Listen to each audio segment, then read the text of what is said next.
Tudo bem, moçada? Sou o professor Daros, de Políticas Educacionais e Organização da Educação Básica. Sejam muito bem-vindos. Hoje a gente começa uma nova etapa da nossa formação, que é a etapa das políticas educacionais, essa área da nossa formação bastante importante. E eu havia comentado com vocês lá no fórum que eu gosto muito dessa disciplina pela profundidade, pela criticidade com que ela trata os assuntos, os temas da educação brasileira. Então eu espero que vocês aproveitem muito desses conteúdos, sabe? São aulas que normalmente geram muita polêmica pelos assuntos, pela delicadeza dos assuntos, né? Então gera sempre bastante polêmica, bastante reflexão também a respeito da educação brasileira e da educação mundial.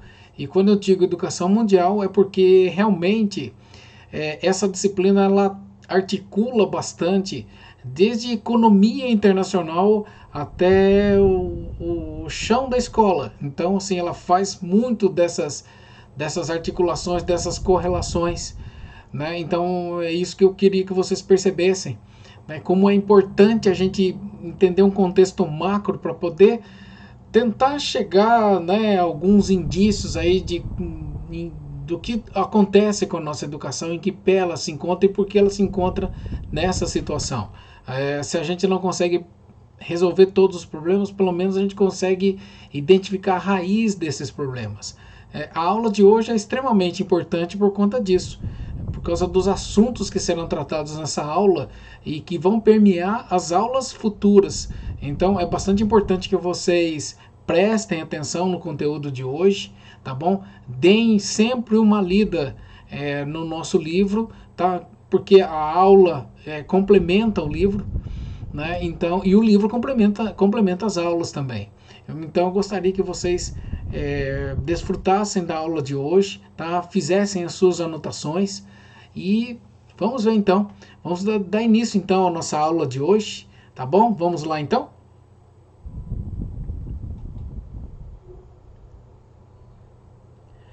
Bom, aqui eu queria chamar a atenção de vocês que a nossa primeira aula, na realidade, ela trata de três assuntos diferentes dentro de políticas educacionais, né? O conceito de política educacional.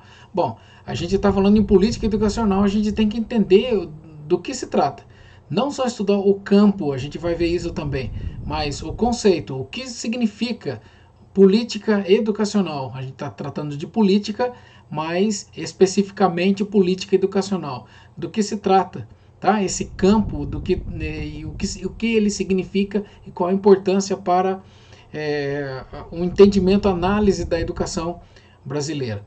Um segundo assunto aqui são as reformas dos 90, né? A reforma dos anos 90. E aqui reformas, novamente, como eu havia dito para vocês, reformas que se dão num plano geral, no nível macro, e chega à escola no nível micro, tá? Então, existem relações, sim, entre as reformas que a gente chama reformas de Estado com as reformas na educação mundial e educação brasileira. E esse aqui é um tema bastante interessante. Eu acredito que vocês irão gostar desse assunto aqui. O outro que se articula também com as reformas são as organizações internacionais e educação. Organizações internacionais aqui eu trato né, com mais insistência aqui, Banco Mundial, OCDE, né, Unesco talvez, ainda que existam outros organismos internacionais ou organizações internacionais que trabalham e pesquisam a educação, Banco Mundial, OCDE e Unesco são os mais importantes, os mais contundentes aqui, o que mais impacto trouxeram para a educação mundial e a educação brasileira também.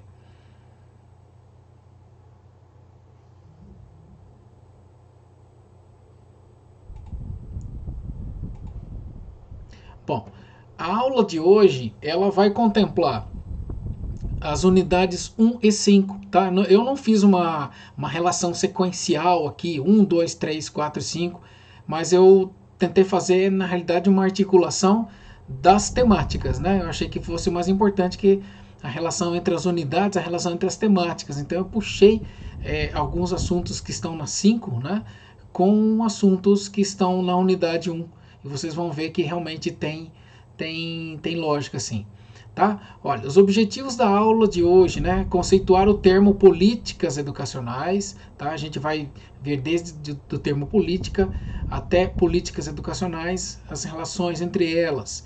Relacionar Estado, governo e políticas públicas, né? Qual o conceito de Estado, qual o conceito de governo, qual o conceito de políticas públicas e as relações entre essas três áreas aqui, né? Esses três conceitos aqui. Entender um pouco do impacto das reformas dos anos 90 na educação brasileira. Na realidade, a gente vai, pelo tempo que a gente vai deitar olhos sobre a educação brasileira. Mas, na realidade, as reformas educacionais dos anos 90, ela percorre o mundo todo, tá? Analisar a influência das organizações internacionais na política educacional, tá? Como eu havia dito para vocês, existe uma forte relação entre organismos internacionais e a educação, tá? Então a gente vai fazer uma análise dessa relação. Por fim, a gente vai relacionar as estatísticas educacionais com a política educacional. Na realidade, eu trago algumas estatísticas, no livro de vocês há algumas também, e eu vou trazer outras estatísticas para tentar mostrar para vocês como houve um impacto, como o ciclo de políticas desses organismos internacionais eles impactaram na educação, e eu faço isso por meio dessas estatísticas aqui, tá bom? Então, esses são os objetivos da aula de hoje. Eu gostaria de provocar vocês, eu sempre vou fazer isso nas aulas, trazendo uma problematização aqui, tá? Então, assim, compreender as políticas educacionais alterará a minha atuação profissional? É uma questão que sempre foi levantada durante as minhas aulas, dos meus alunos, assim, mas para que serve isso? Para que eu estou estudando? É muita teoria, é muita coisa complexa, no que isso afeta a minha atuação profissional, tá? E a outra questão que eu trago aqui dentro da problematização é até que ponto o Brasil tem autonomia sobre a educação. Assim, quando a gente vê assim, no nível mais ingênuo, parece que a educação brasileira ela é planejada por pessoas que altamente competentes, que fazem planejamentos muito complexos e profundos e que têm assim um interesse assim na melhoria da educação, né? E parece que tem pleno domínio daquilo que eles fazem, né? Então, será que é isso mesmo? Vocês acham que é isso mesmo? Então, dentro da nossa problematização, eu estou trazendo essas duas questões aqui para que a gente possa debater, tá? Então, até que ponto o Brasil tem autonomia sobre a educação brasileira, né? Será que ele é autônomo mesmo? Ou será que é totalmente independente? Ou será que existe um meio termo aí? Tá? Então, essas são as duas questões que eu vou trazer na problematização aqui para nós, tá? Bom, aqui olha, aqui eu tento fazer uma análise e distinguir política de políticas públicas e políticas educacionais. Tá? Então eu gosto de ser radical nesse ponto, ir até a raiz. Ser radical é ir até a raiz. Então, entendendo aqui o termo política, até nós chegarmos no termo políticas educacionais. Então, aqui, ó, política. Política, esse termo, ele vem do grego polis. Polis é cidade em grego. Tikos é bem comum. E existem, além disso, em política, várias outras conotações que não só essa. Mas, para nós, quando a gente tratar de política, falar de política, a gente vai falar de planejamento. Planejamento que ele pode se desdobrar em legislar, em ordenar, proibir, coordenar. Tudo isso faz parte do planejamento nesse caso, político. Mas assim, o que tem a ver política? Qual que é esse contexto histórico aqui? E como que ela surge e por que ela surge? É muito simples. Então imaginem, até coloquei aqui uma imagem aqui de um anfiteatro grego, Mas imagina então os gregos, imagina aí há 600, 500 anos antes de Cristo, os gregos, cidadãos gregos, eles e aí floresce a democracia, ou amadurece a democracia. Então era costume que os gregos se reunissem na ágora para discutir temas da cidade. Então percebam, é uma coisa que é feita até hoje, né? Mas isso já tem uma origem já bastante antiga, essa discussão. Então imagina os gregos, e eles realmente, os gregos, como eles tinham quem trabalhasse para eles, os escravos, né? Os legítimos, a aristocracia grega, ela tinha esse tempo livre, e aí essa discussão entre problemas comuns da cidade, tempo adiante vai ser chamado de política, né? Ou seja, discussão dos problemas da cidade.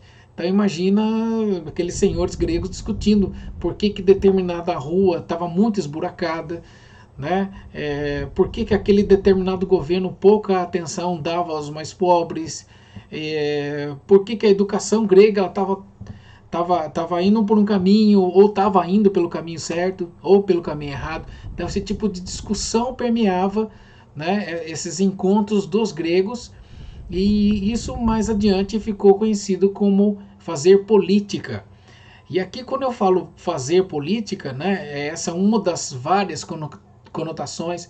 A gente tem outras, por exemplo, ser político, né? O sujeito que tem várias relações. Hoje se usa até network, mas até então se usava o termo ser político, né? A pessoa que ela tem muitos contatos, ela mantém muitas relações para conseguir benécias, né? Então esse é um outro termo também, né? Então, mas aqui para nós o importante é esse significado aqui, política enquanto planejamento.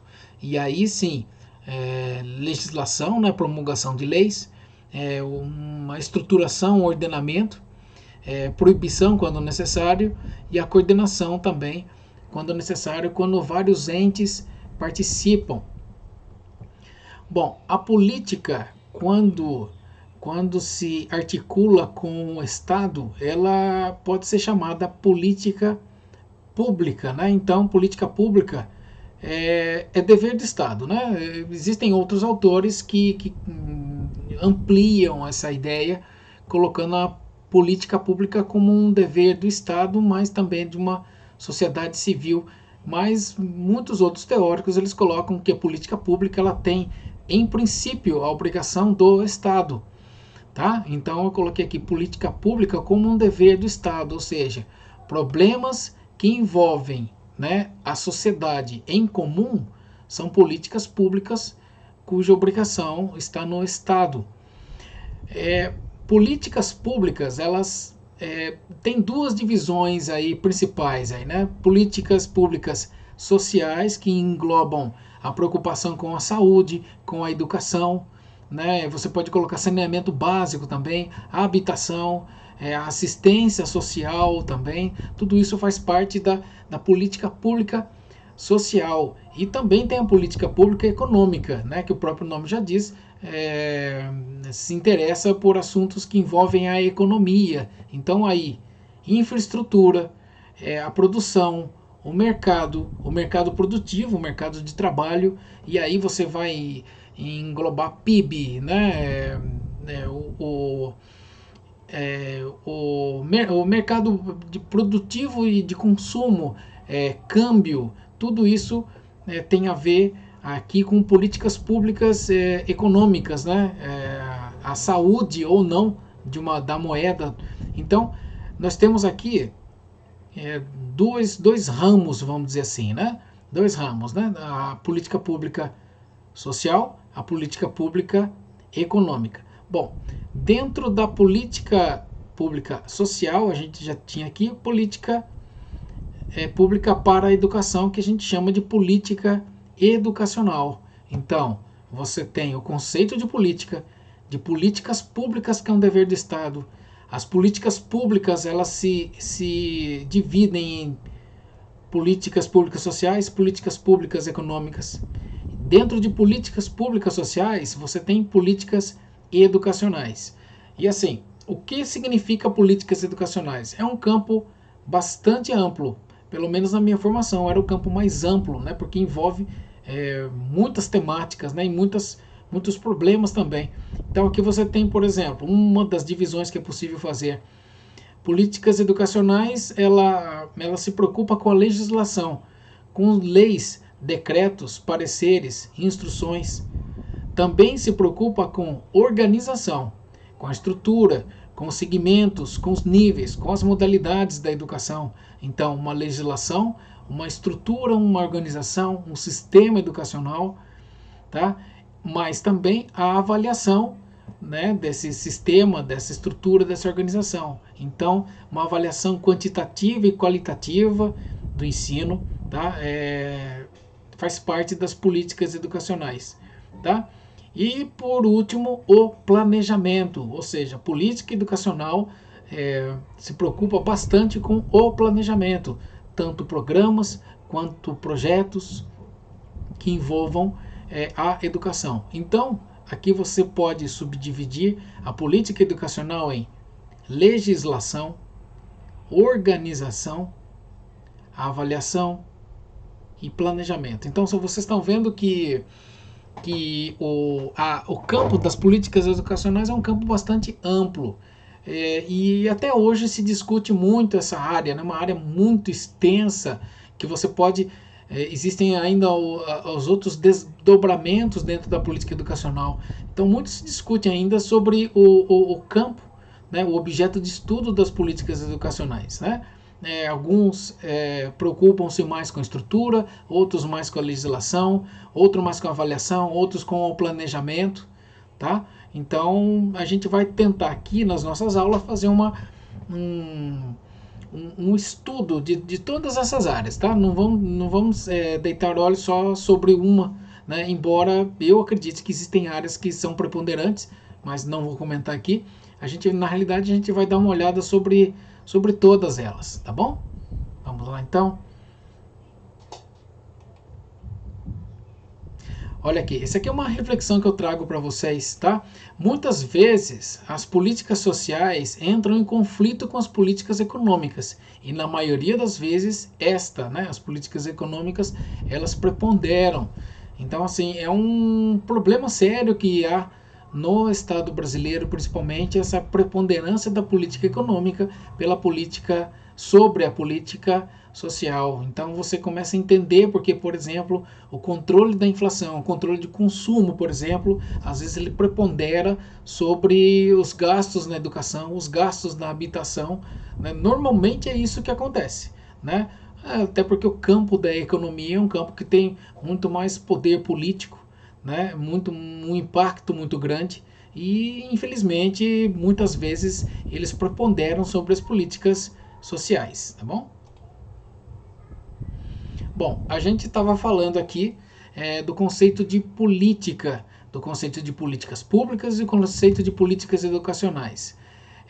Logo, você tem um determinado governo que vai implementar políticas, né? E aqui governos eles podem ter uma base teórico-político-filosófica diversa.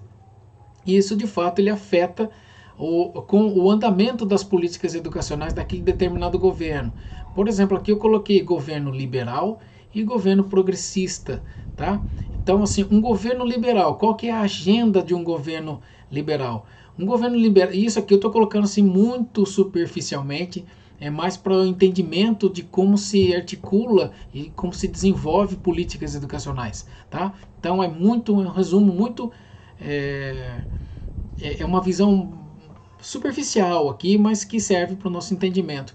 Então, assim, um governo liberal ele tem a seguinte agenda, né? Ele incentiva a participação da iniciativa privada, ou seja, menos a participação do Estado, a educação do indivíduo, tá? A flexibilidade metodológica e, por fim, mas talvez o principal objetivo, a formação para o mercado de trabalho.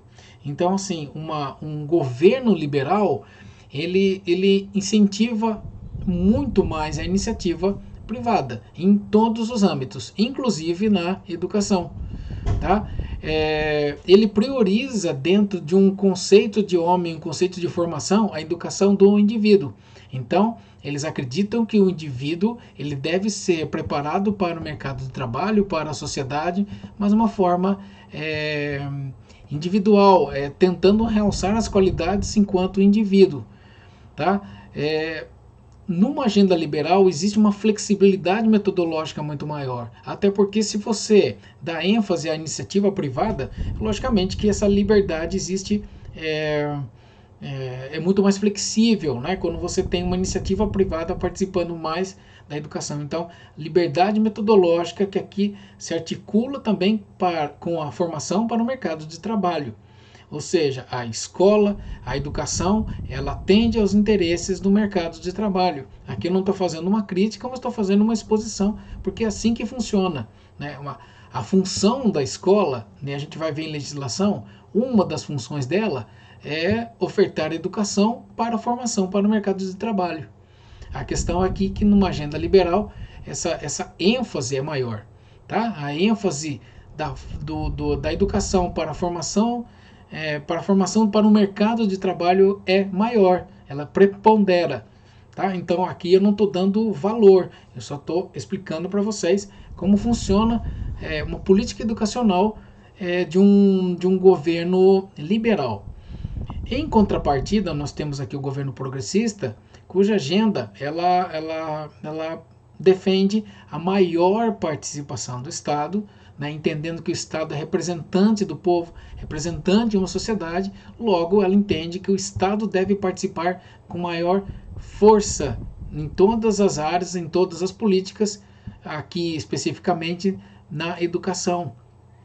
A educação que se dá aqui, assim, o conceito de homem, o conceito de sociedade é uma educação coletiva. Então a educação ela visa fazer com que a sociedade se desenvolva de uma forma em que o grupo prepondera sobre o indivíduo. As metodologias aqui elas têm um enfoque um pouco mais restrito. São metodologias cujo enfoque é social, né? Uma educação com vistas à cidadania, que é uma das funções também da escola.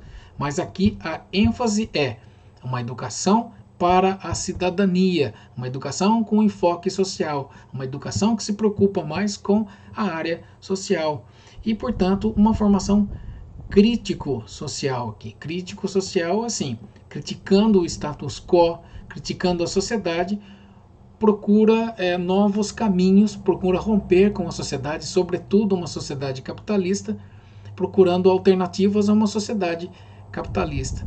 Então, por que é importante você entender, distinguir esses dois tipos aqui de governo aqui, grosso modo, tá? Estou colocando aqui grosso modo, de uma forma bastante ampla, mas por que é importante? Porque assim, espera-se que um governo liberal ele implemente uma política educacional de natureza liberal. Espera-se que um governo progressista ele implemente uma política educacional de base progressista. Se existe aí uma falta de sintonia entre governo e política, de duas uma. Ou o governo ele não sabe o que está falando, ele é populista nesse caso, ele atende aos interesses do povo sem ter uma lógica, sem ter uma coerência com sua natureza.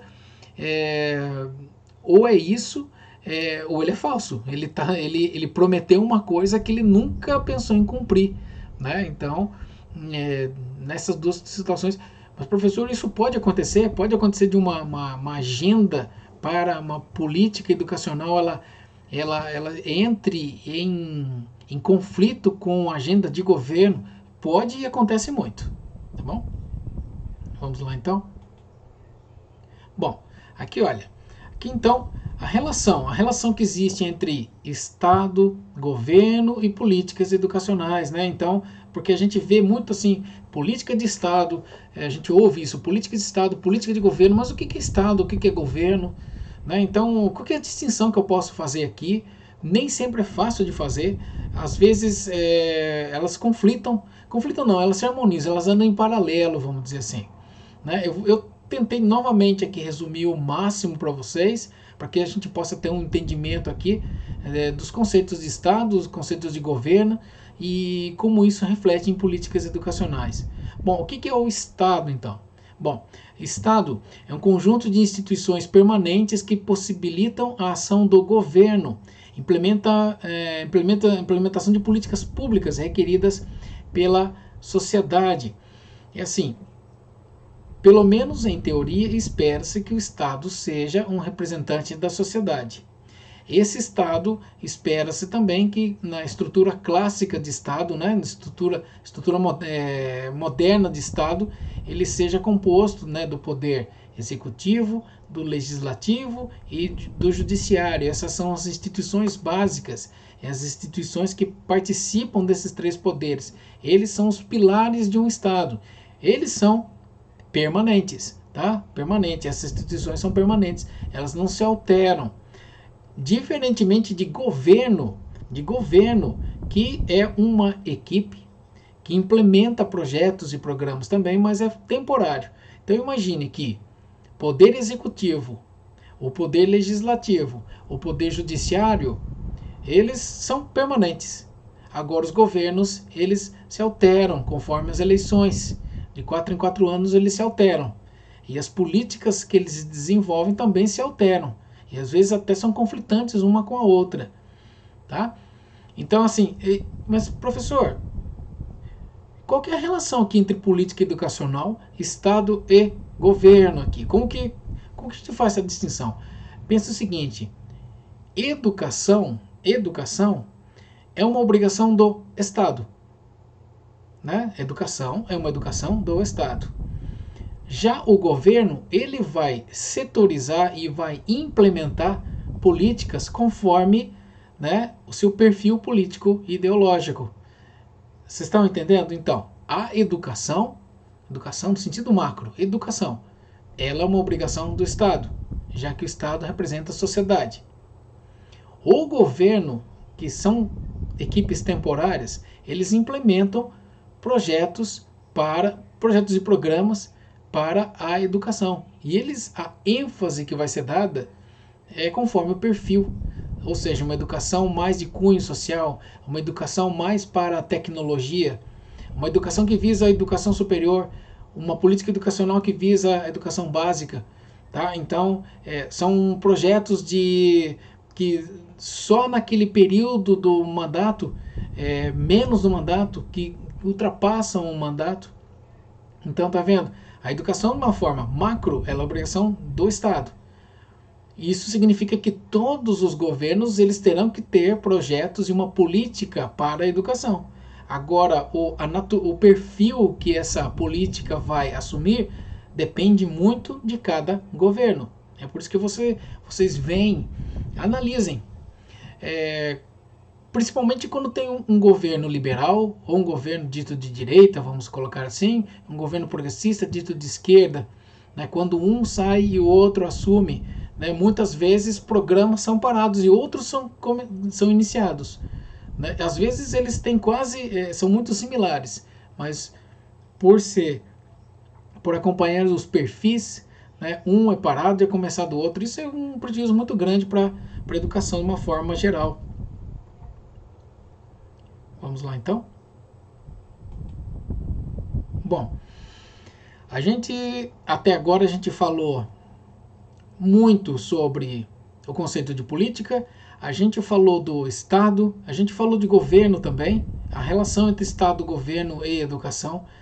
E assim, o Estado e os governos, eles sofreram um impacto muito grande nos anos 90, mas foi um impacto ou foi uma crise que ela começa bem antes.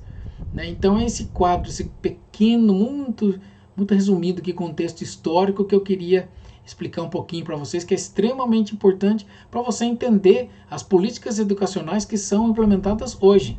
Então, as crises econômicas lá nos anos 70, elas tiveram e têm impacto nas políticas educacionais das décadas posteriores. Então aqui, olha, eu coloquei assim, olha, E vocês vão ver que interessante aqui. Nos anos 70 e 80, a gente pode destacar aqui as crises econômicas, a crise do petróleo, a crise da dívida externa, tá? Então eu vou explicar aqui, olha, crise do petróleo, principalmente uma das mais clássicas aqui, a Guerra do Yom Kippur, em 1973. Os países árabes declaram guerra a Israel e Israel vence sozinho. Israel isoladamente vence os países árabes. Eu não sei se eu vou saber todos, mas Jordânia, Síria e acho que Egito estavam, não lembro do Líbano, e entram em guerra e eles perdem. Qual que é a forma, qual que é a vingança desses países? É o aumento absurdo do preço do petróleo, né? O petróleo, o barril do petróleo, ele chega a aumentar num ano 600%, né? Isso em 1973. Então, isso gera assim, uma sacudida no mercado. Imagina uma sociedade e uma economia que é baseada no combustível, né? Na gasolina.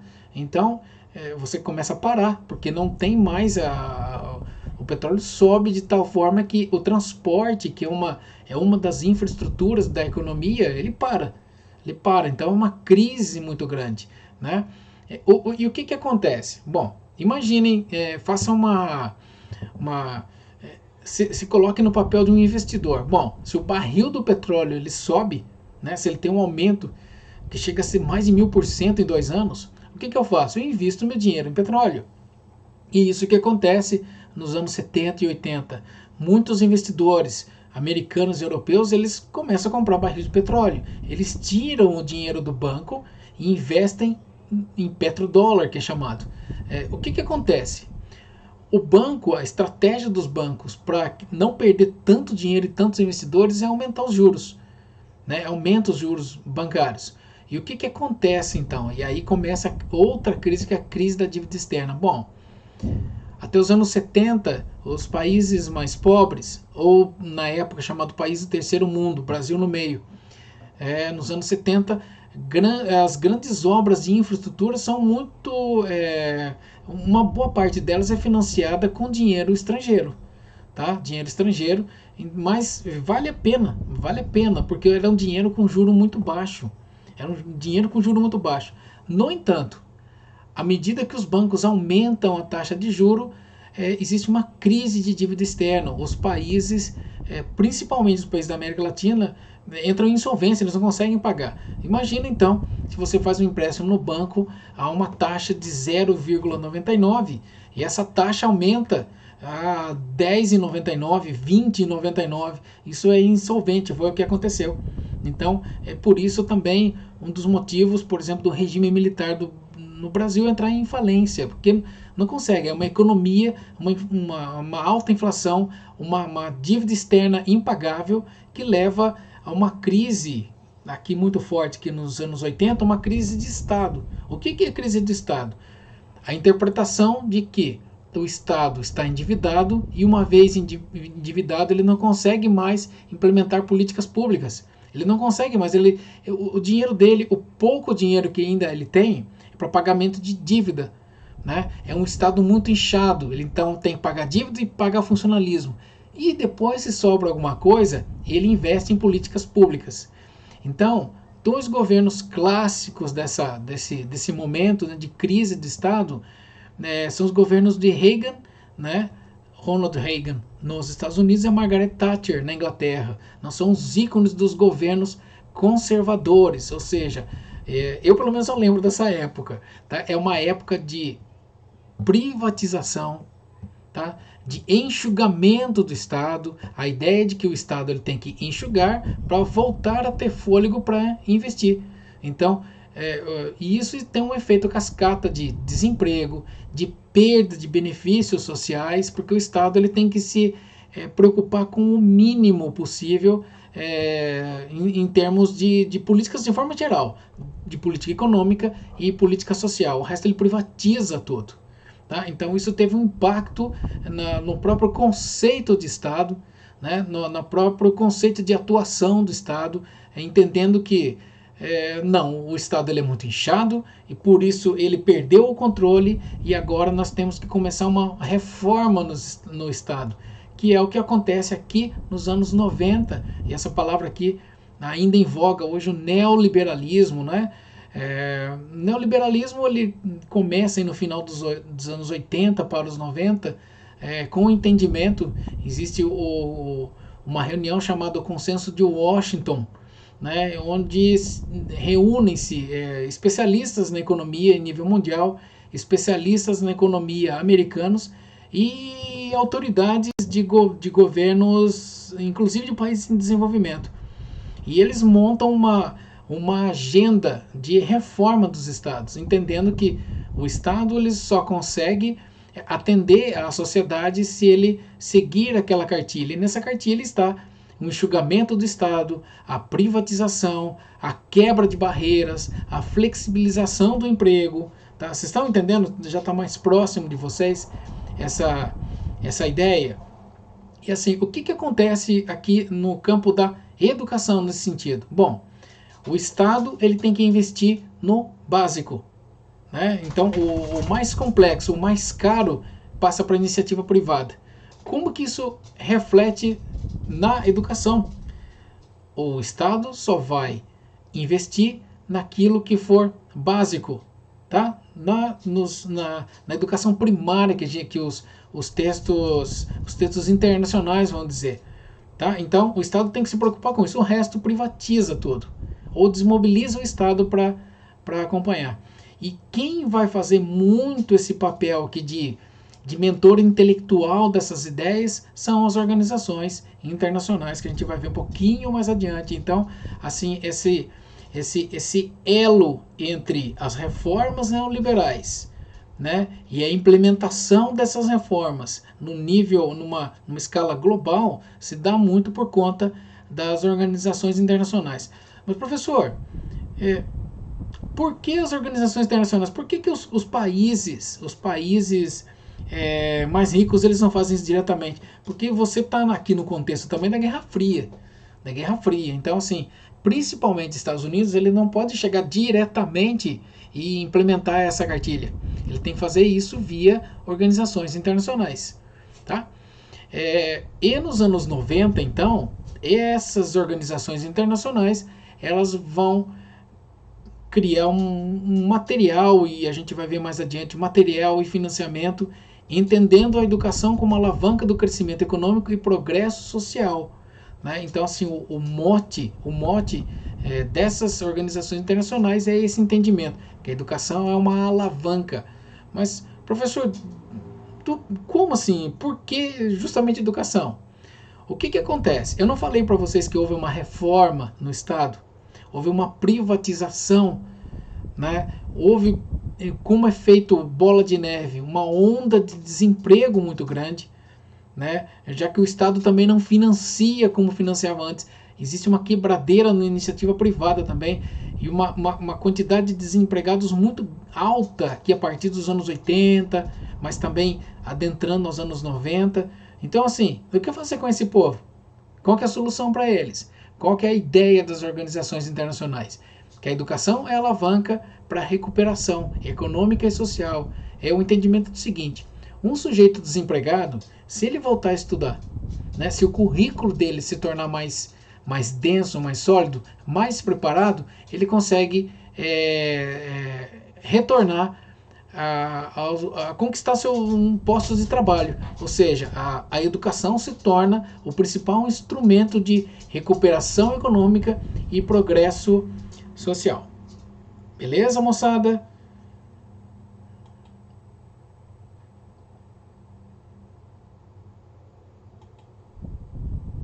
Bom, aqui, basicamente aqui, o que trata o neoliberalismo em relação à educação? Como que impacta isso no Estado e na educação, principalmente? E faça uma relação lá com a agenda liberal e veja por que do neoliberalismo. Olha, com as ideias básicas, né, do neoliberalismo para a educação. Mercantilização da educação. Educação pública com foco na educação primária. Gestão da escola como um modelo empresarial, como se a escola fosse uma empresa. Aprendizado para competitividade. Privatização da educação superior. Bom, mercantilização da educação. A educação se torna uma mercadoria tal qual qualquer outra, né? Educação pública com foco na educação primária. Lembra, se o Estado não tem dinheiro para toda a educação, então vamos dar prioridade para a educação primária. E quando eu falo educação primária, não é educação básica que a gente vai ver que começa na educação infantil até ensino médio. Não, são os anos iniciais. Tá? Então, dentro da educação básica, não, você tem que seguir para a educação primária, os anos iniciais. Esses têm maior impacto, segundo as pesquisas dos organismos internacionais. Gestão da escola como modelo empresarial, ou seja, tratar a escola como se fosse uma empresa. E tratar, por exemplo, termos como repetência, evasão como um prejuízo. Tá? Então, é um modelo empresarial na escola. Aprendizado para competitividade. Então, imaginem, se você tem um número muito grande de pessoas desempregadas, quem pode recuperar o emprego? Quem tem melhor preparo. Então, uma educação competitiva. E privatização da educação superior, logicamente, porque a educação superior ela é a mais cara. Bom, logicamente que nem em todos os países isso foi aceito com tranquilidade. Então, as organizações internacionais elas tiveram que se utilizar de várias estratégias de convencimento. Então, aqui, patrocínio de eventos internacionais, elaboração de material orientador, elaboração de material de boa qualidade, viu? Desenvolvimento de pesquisas, financiamento de projetos e programas, principalmente o Banco Mundial foi um grande financiador de projetos e programas para a educação. Tá? Olha aqui, esse aqui, por exemplo, eu trago aqui como exemplo o ciclo estratégico do Banco Mundial para a educação. Tá? Então, o Banco Mundial, na realidade, ele não foi criado com o fim de patrocínio ou financiamento da educação. Ele foi criado no pós-guerra para reconstruir a Europa. Uma vez reconstruída a Europa, ele começa a investir na industrialização do terceiro mundo. Nesses dois aqui, ele faz isso com o interesse de manter o círculo de amizade, o círculo de confiança entre os países ocidentais e Estados Unidos. Nos anos 80 e 90, entendendo que a educação é uma alavanca, financiamento de projetos para educação e saúde, para alívio da pobreza extrema. Aqui, ó, entendam, pobreza extrema não é pobreza. Você, né, num mundo capitalista, sempre vai ter o mais rico e o mais pobre. Mas a pobreza extrema, ela coloca mesmo o capitalismo em risco. Né? Uma pessoa extremamente pobre, ela não consegue comprar mais nada. Tá? Muitas reuniões são feitas. Né? Essas são as principais. A Declaração Mundial de Educação para Todos, em 1990. Educação e Conhecimento, Eixo da Transformação Produtiva com Equidade, em 92. Declaração de Nova Delhi. Educação, Tesouro a Descobrir, Relatório Jacques Delors, em 96. Esses são documentos extremamente importantes. Eles impactaram e impactam a educação até hoje, traçando metas com prioridade para a educação básica, com prioridade para as minorias. Prestem bem atenção nesses termos, tá? Prioridade para a educação básica, das minorias, tá? Para a mulher. Nossa, mas o Banco Mundial se preocupando com a mulher. Mas a preocupação, assim, isso está nos textos do Banco Mundial. A mulher, ela tendo muitos filhos, ela não consegue trabalhar. Então, a educação deve existir uma educação sexual que faça com que a mulher tenha menos filhos. Tá? Isso está nos documentos do Banco Mundial. O Marco de Ação do Dakar, que é um documento que tenta reforçar aquilo que foi falado na Declaração Mundial de 1990, ou seja, que a educação primária é a base. Tá? Agora, algumas estatísticas aqui baseadas aqui nesses organismos internacionais, só para vocês terem uma ideia. Tá? Olha aqui eu tenho, por exemplo, olha, é um gráfico da evolução das matrículas na educação básica de 81 a 2010. Se vocês veem aqui no pico aqui, né, da primeira à quarta série, que seria a educação primária, olha, o pico delas se dá a partir dos anos 90. Tá vendo? Olha, 90. Tá vendo? Depois, uma vez aqui no ciclo aqui da educação primária, vem, tá, o ensino médio, mas isso vem bem depois, tá? Depois dos anos 2000. Então, essa evolução das matrículas aqui ocorre muito por conta do financiamento de projetos para a educação básica e para os anos iniciais da educação básica. Tá? Aí eu coloco para vocês aí um contraponto, né?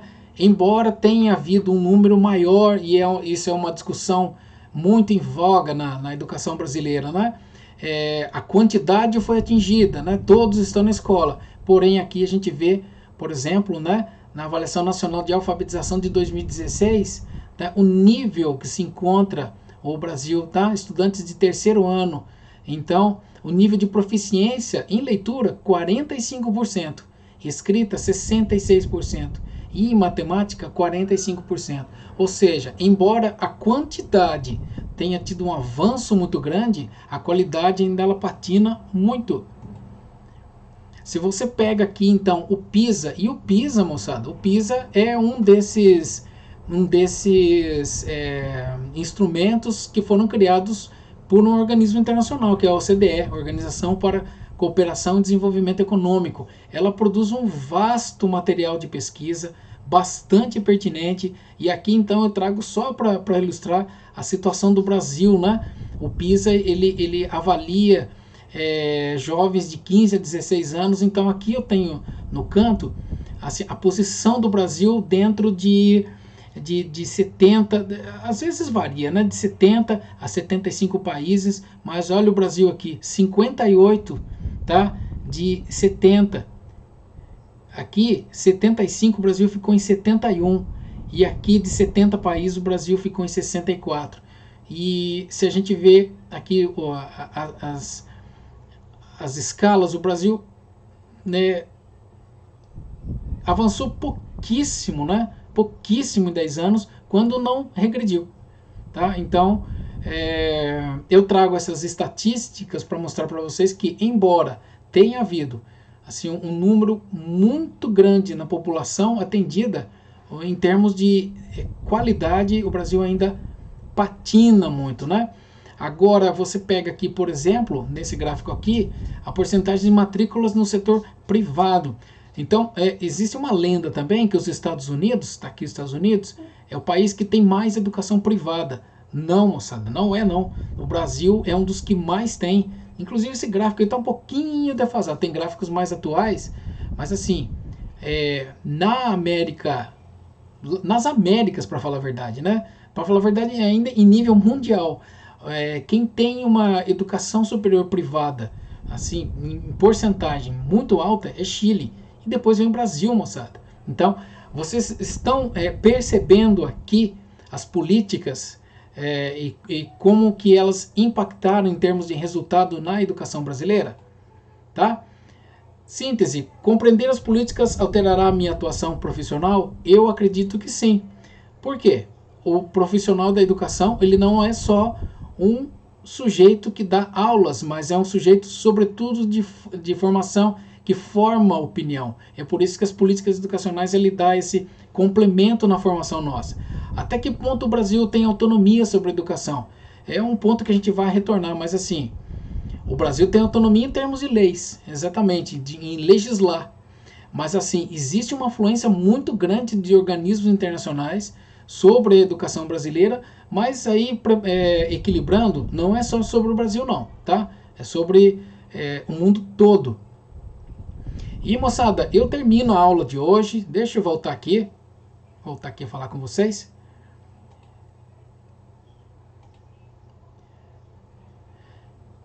Eu termino a aula de hoje, tá bom? Espero que vocês tenham gostado, espero que seja proveitosa para vocês e a gente se encontra por aí. Até a próxima, tá bom? Até a próxima aula, até mais, tchau!